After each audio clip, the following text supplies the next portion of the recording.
Donald Trump's temporary director of Office of Management and Budget has directed all federal agencies to put a pause on all federal grants and loans, and said now Social Security and Medicare won't be affected, but everything else basically is being held.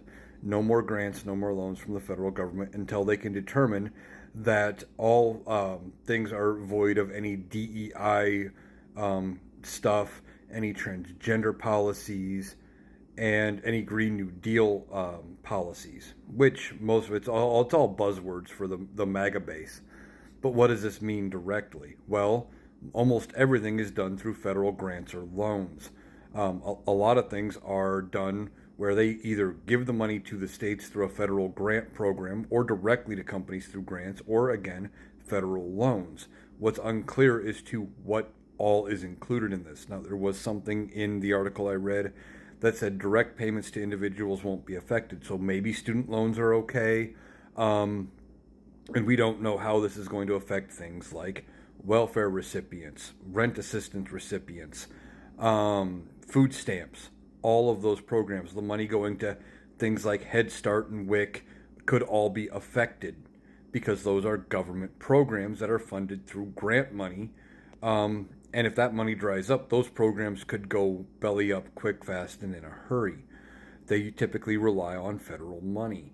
And even like food stamps and things like that, even though they're operated at the state level, most of the money for them comes from federal funds that are given to the states, and the states decide their own income requirements if they're stronger or whatever than what the federal government allows.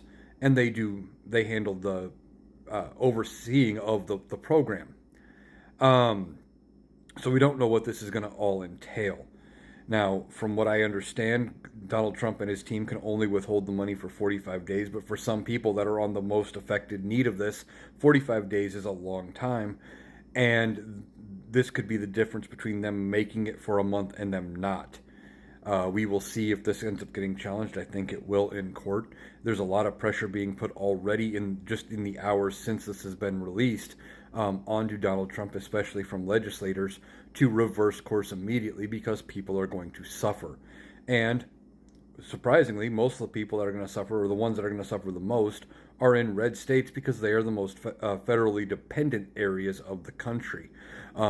If you look it up, they get more money back in per tax dollar than they spend out into the federal government in taxes. So they are getting hurt by this policy. Now we will see how long they're suspended and what the results are in the coming days.